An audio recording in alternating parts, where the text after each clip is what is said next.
En prévision du sommet Afrique-France 2020 qui se tiendra à Bordeaux du 4 au 6 juin prochain, consacré aux villes durables et territoires, l'Agence nationale d'aménagement du territoire et l'Institut français du Bénin ont initié une série de rencontres autour du thème « Vivre en ville, vivre la ville ». C'est dans ce cadre qu'a été organisé un atelier sur le développement économique durable des territoires.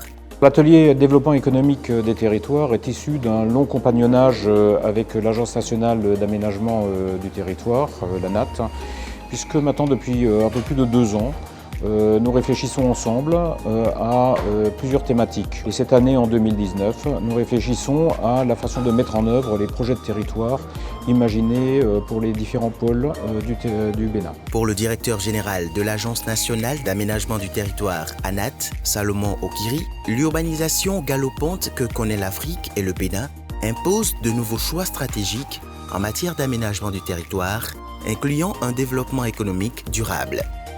Disons que cette urbanisation qui va si vite nécessite que les économies des territoires soient fortes pour pouvoir la supporter, de façon à faire que la ville puisse répondre à sa vocation. La ville est le lieu de création de richesses.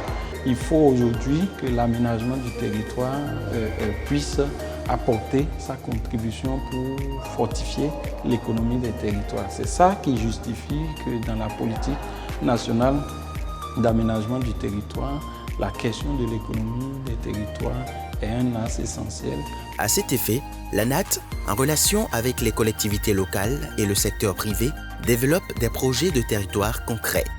Donc il y a le territoire, la commune de Parakou par exemple, qui, dans sa périphérie urbaine, a voulu faire un plan d'aménagement sur un espace de 100 hectares dans un quartier périphérique appelé Baka, qui donne, disons, une nouvelle vision à l'extension de nos villes.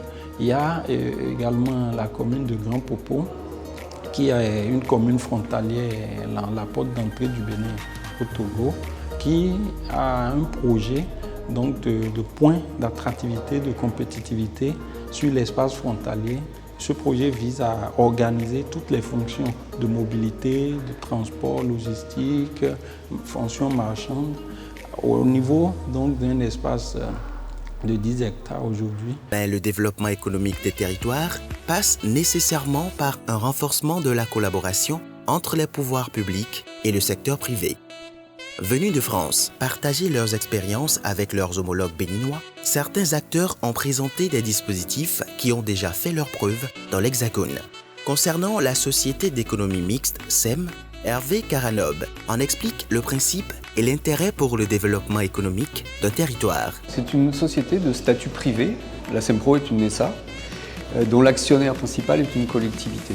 Donc l'actionnariat principal est détenu par le public et on est associé avec des entreprises privées. Et donc la gouvernance de la société, bien qu'elle soit de statut privé, est publique. Mais l'intérêt, c'est de pouvoir agir aux endroits où on a besoin de marier en fait la force publique avec la force privée d'une certaine manière, de faire cohabiter ensemble ces deux mondes qui a priori sont très différents et ne fonctionnent pas de la même manière.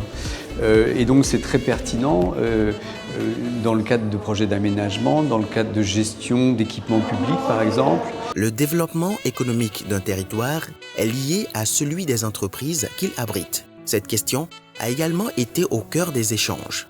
Ainsi, Anaïs Etileux, chargée de mission internationale pour Initiative France, a présenté les plateformes d'initiatives mises en place pour accompagner la création d'entreprises et les porteurs de projets en France, au Maroc, en Tunisie ou au Burkina Faso. Alors, elle accompagne la personne à monter son projet tout d'abord.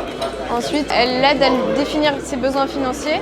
Le prêt à taux zéro va permettre de couvrir une certaine partie de son plan de financement et éventuellement un prêt bancaire pour que vraiment tout son plan de financement soit bien rodé au départ. Donc déjà, c'est une expertise qu'elle lui apporte. Ensuite, il y a ce prêt d'honneur qui est effectué, donc c'est un accompagnement financier.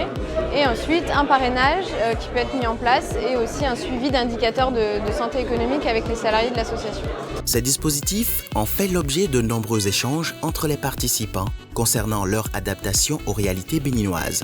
Mais tous les acteurs se sont accordés sur l'impérieuse nécessité de s'attaquer aux problèmes du développement économique des territoires par des approches toujours plus innovantes.